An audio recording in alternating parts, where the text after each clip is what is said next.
peace invocation and 5 minutes of silence.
As I mentioned, it is important that we sit with our spine erect, and the classic formula describing the most accurate position is you are asked to keep the chest, the neck and the head erect. Naturally, the body stays erect, and an asana is designed to help you to keep yourself in the right position. The next step, as I mentioned, is a little attention to breathing.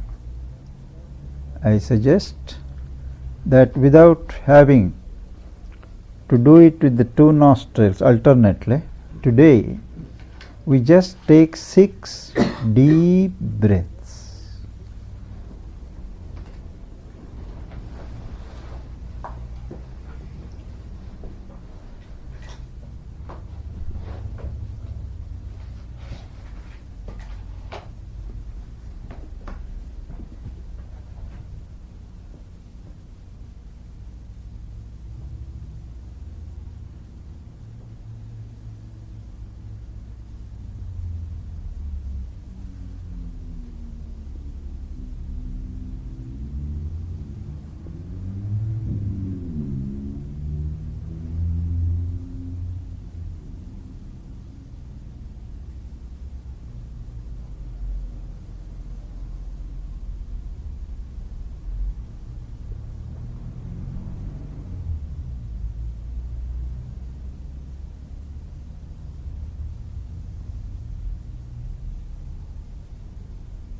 This helps in centering the mind. And the next step is gathering of the various threads of the mind which are normally spread out in innumerable directions. It is called pratyahara, bringing in the reverse direction towards yourself. What is normally spread out, you bring them towards yourself. Our mind is extended in many directions, some of which we are aware and some we are not. So there must be a conscious effort to gather the energies and the flowings of the mind. Once you succeed in gathering them, you have to hold the mind, and you need a focus, a point or something over which to peg the mind. And this is prescribed variously in various systems. You can have a form. Patanjali says a pleasing form, a form which makes you happy, which is a delight to hold to. It may be one of the traditional forms of God with which your mind has become familiar. It can be the form of your teacher who means much to you. It can be a beautiful flower which holds your attention, or it can be a sound, a name or a syllable which has power, not just any word. Though critics of TM make it a pastime to repeat in public meetings that even if you repeat the word Coca-Cola, you will arrive at your destination. Well, I would not subscribe to that levity, but that word must be potent word. And normally a word picked up from a dictionary or a book wouldn't serve the purpose. It is something which is authentic. Best if it can be received from someone who is already engaged in that path. Maybe a teacher, maybe a guide, maybe someone who has advanced a little more than yourself. And this word, what we call mantra, why is it called mantra? In Sanskrit, every word has a derivative significance. So mantra, man means manana, meditation, thinking. Tra stands for protection, saves. Something that saves you by thinking about it, which includes repetition of it. That is a mantra. Now, this repetition, japa, it is called attentive repetition, is called japa. I have written a small book about it, pocket book, a companion to the dhyana, and if any of you are interested, I will get them in the evening. Now, the first and the gross form in which one does japa is repeating Om, Om, Om. The subtle form is very slow. You can't hear, but I move my lips. Third is mental. Even the lips do not move, but it goes on. You go on reverberating that mantra. And the effect of this, and the fourth stage is when you don't do that, but something in the being takes it up and it goes on repeating, and at that time you go on hearing. You may be working, you may be doing anything, you may be bathing, but it goes on, and when it goes on, some part of you attends to it. And by this constant repetition, what stands behind the word gets formed in your being. For instance, if you have a name, now that name,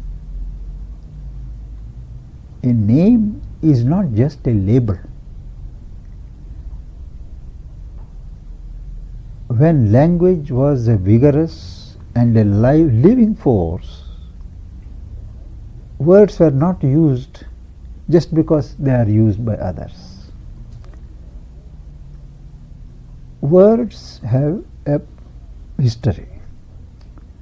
Now, a name, Sri Aurobindo describes in this Life Divine, how a name sums up the qualities of the contents designated by the name. There is a form, there is a person. Now a name is given. That name is an index to the qualities and the powers of consciousness embodied in that person. So when you repeat a name, you summon all that is connoted by that name. So it forms and you are filled with that consciousness. And in meditation, at the early stage when you repeat it, it helps you to keep out the thoughts and to center your energy, your consciousness. How does it work? There is, where did I get Savitri? You know, there is a epic called Savitri written by Sri Aurobindo. It took him 50 years to write it, and it is a recordation of his own spiritual experiences, and every possible spiritual experience of humanity has been integrated in this book.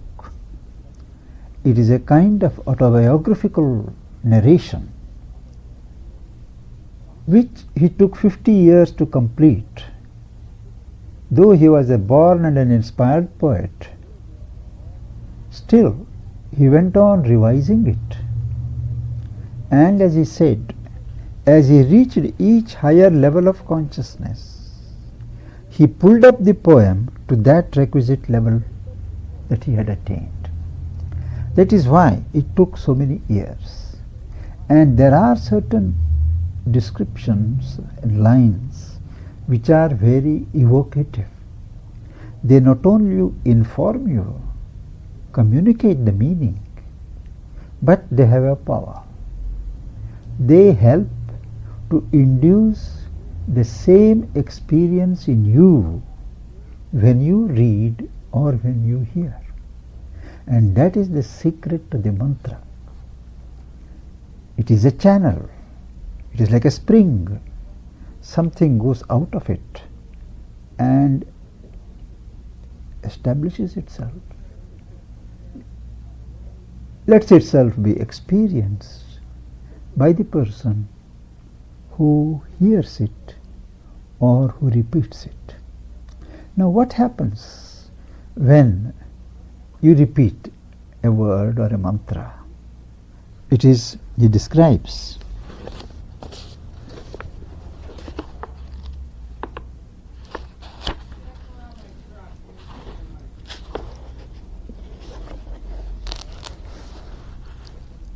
As when the mantra sinks in yoga's ear, its message enters, stirring the blind brain, and keeps in the dim, ignorant cells its sound. The message enters into the brain that is ignorant. But this sound goes and stores itself in the dim physical cells. The hearer understands a form of words and, musing on the index thought it holds, he thinks. What is the thought? He strives to read with the laboring mind, but finds bright hints, not the embodied truth. When you begin to think with the laboring mind, what's the meaning of this word? What does it connote? Well, you get only bright hints, but not the truth that is ensouled in that word. And what's the way to know it? It says, then falling silent in himself to know, he meets the deeper listening of his soul. The soul's listening. And when one falls silent, you tune to that, to the deeper listening of the soul. The word repeats itself in rhythmic strains. You go on repeating, or it gets on repeating itself in certain rhythmic strains. Thought, vision, feeling, sense, the body's self are seized unalterably, and he endures an ecstasy and an immortal change. He feels a wideness and becomes a power. All knowledge rushes on him like a sea. Transmuted by the white spiritual ray, he walks in naked heavens of joy and calm, sees the God face, and hears transcendent speech. This is how it works. It opens up new inner dimensions, a new hearing, a new feeling, a new understanding open up. And Sri Aurobindo describes elsewhere how a mechanical repetition does not help much. It may help in a mechanical way, but each repetition must rise on the crest of a wave of emotion. There should be devotion, there should be love. You should not use mantra as a technique, as a means. It is the divine itself. And actually, a mantra is a sound form of God. God has many forms: idea form, sound form, feeling forms. Physical form is not the only form. And the right japa alone can lead you to the destination. It should be done meaningfully, become the lodestar of the journey of your life, and this becomes very effective when it is communicated to you by a teacher. Because when he speaks that word to you, all his spiritual dynamics, all his spiritual energy is packed into that. And when you receive it, you receive his power, and that makes things going. That guards you, that guides you, that leads you. Mantra is a vehicle. Now, that is the rationale and the science of mantra. But for our purpose, meditation, as I said, you can have a form, you can have a sound, which you repeat for a while and then slowly stop it. When the mind gets centered, when the thoughts are not distracting any longer, you just stop the repetition.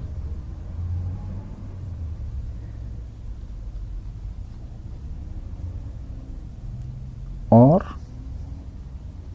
you take a thought, you take an idea over which you center the mind. Peace, beauty. God has peace, God has beauty, God has sound, God in any concept. I want to realize that. So you keep the thought, you keep that idea and center yourself around that. This is called concentration, or in Sanskrit, dharana, D-H-A-R-A-N-A. Now, in the very nature of things, this fixation of consciousness on a particular idea or form or sound or point cannot last long. It is an unnatural situation. Nature is to flow. You damn it, hold it. How long can you hold it? It is a strain. And once you fix for a while, for a few minutes, thereafter you let go. You let go your mind. You let go your consciousness on what you have before you. It moves and moves. If you have an idea, you work out. What does that idea mean? Implications, consequences. you travel with it. Form, you admire it, look at it. Sound, you go on hearing. But there is a movement. This flow of consciousness, flow of movement, flow of mind on a chosen theme, that is meditation. It is compared to the flow of oil in a wick. In those days they used to have lamps, oil lamps, where they would have a small cotton wick, and it would be there, and oil would drop by drop enter into the wick, and that thing would go on burning. So it is like the ceaseless flow of oil in a wick. The mind flows and flows. But at that time, it should be one track, not fixed in a point, but flowing in a channel. And that is, you keep out other distracting movements. And it is a universal phenomenon of invasion of thoughts. Many complain that they are not normally bothered by so many thoughts, but when they sit for meditation, there is this invasion of thoughts. But it is not so. Thought movements are always there, and even if individually we are not very mentally active, the universal mental atmosphere is around everybody. Only we are occupied with the things on hand, and we don't notice so much these thoughts, movement of thoughts. When we sit for a while, and that too centered in the mind, we become aware of it. And there are so many thoughts. Now, how do you deal with this? There are 2 or 3 ways, proved ways, to deal with this problem of distracting thoughts. First is to let the thoughts flow. Don't interfere, but also don't participate. Don't run with each thought. Just watch them and let them flow. Take care to be just a witness, and you will find that when they do not have your participating support, slowly they slow down. But in the very process of flowing across the screen of the mind, they will reveal much of yourself of which you may not have been normally conscious. Note that. Without flinching, note it. And gradually the speed comes down, and one day it comes to a standstill, leaving a vacant mind, absolutely vacant.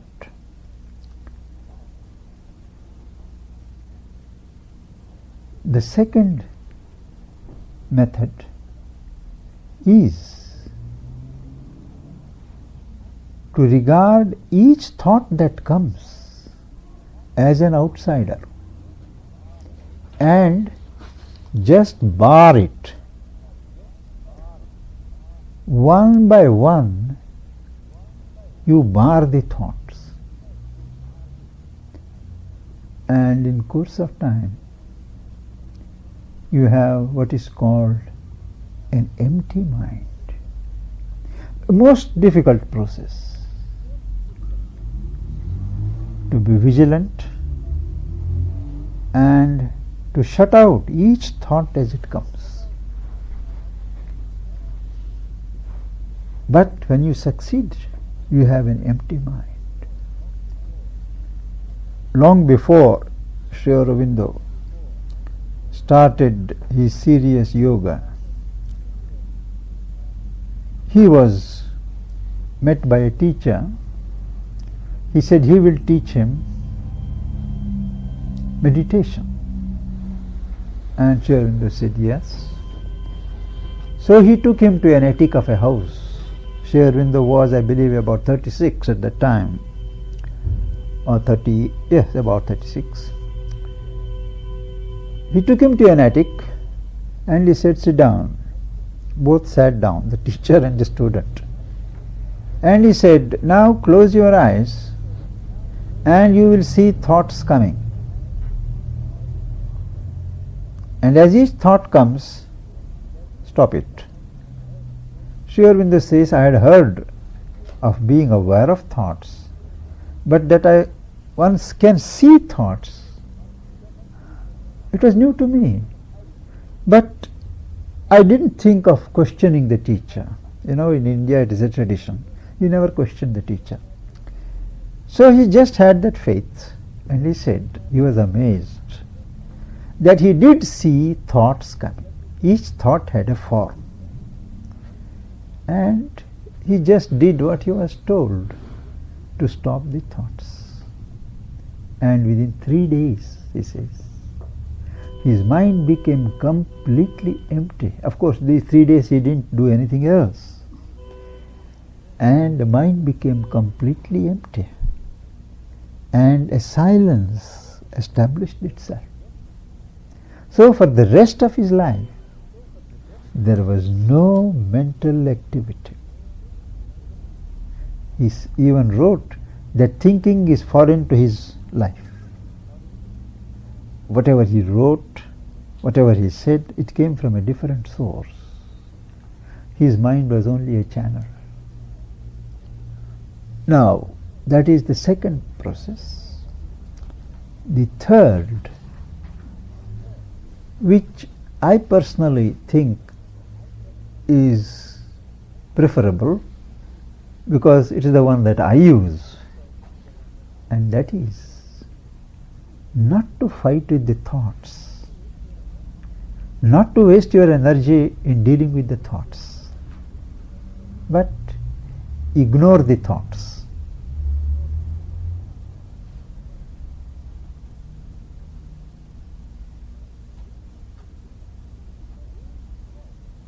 The way you proceed about it is this. Your central mind, you fix on what you want to do, what you want to achieve, what you want to concentrate, the purpose for which you are sitting. Well, the central part of the mind must be busy with that. And the surface part of the mind can be left to deal with the thoughts that come. Just as you are cooking, the central part of yourself is there, attentive. You hear the radio, you see the TV, talk to somebody, but all the while the central part of your mind is fixed on that. Now, or for instance, I am talking, you are listening, but our transaction is not disturbed by the sound, by the noise that we pass. We register it, no doubt, we cognize, we take note, but it does not interfere in our transaction. So, let the thoughts come, leave them on the surface. The superficial part, or what is called the peripheral, yes, this is the right word, the peripheral mind, it deals with that. But the bulk of your mind, the central mind, is dealing with the object in view. If you can develop this technique, you arrive at what is called bifurcation of consciousness. A very important step in this yoga, because even your normal day-to-day life, you can always be centered in your inner being, inner consciousness. But the mechanical and the frontal part of yourself goes on dealing with routine activities. Dr. Westall can go on signing papers and meeting students, but all with this frontal mind, surface mind. Inside, he is centered somewhere. This enables you to have a spiritually informed, based, guided life. When that works, you don't need to have separate timing for meditation. You don't need to have separate timings for prayers and things, because one part is always there, watching, guiding, but the frontal part is busy with the routine activities. So this is how meditation becomes a means to link inner life to the outer life.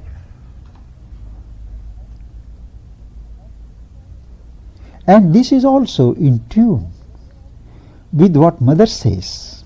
Mother says that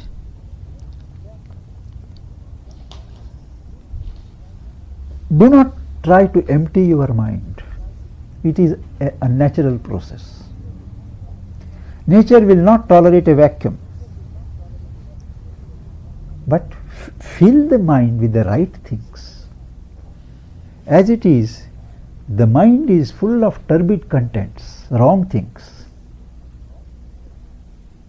Fill it with the right things, and the wrong things will go. Don't try to empty the wrong things. That is a never-ending process, she says. But fill it with positive things. They automatically get displaced. And to build up a kind of bifurcation of consciousness is the right way in building a bridge between outer life and inner life. Now these are the 2 or 3 ways of dealing with the problem of invasion of thoughts. Now we go on. Let us say we have an idea. The divine is peace. I want to realize peace. No, everybody wants to realize the divine, true. At any rate, those who are seekers. But you must always make a distinction between an ultimate goal and an immediate goal. The ultimate goal to unite in consciousness with the divine cannot be done at one leap. There are many steps. So it is common sense that we have certain intermediate goals. I have an immediate goal.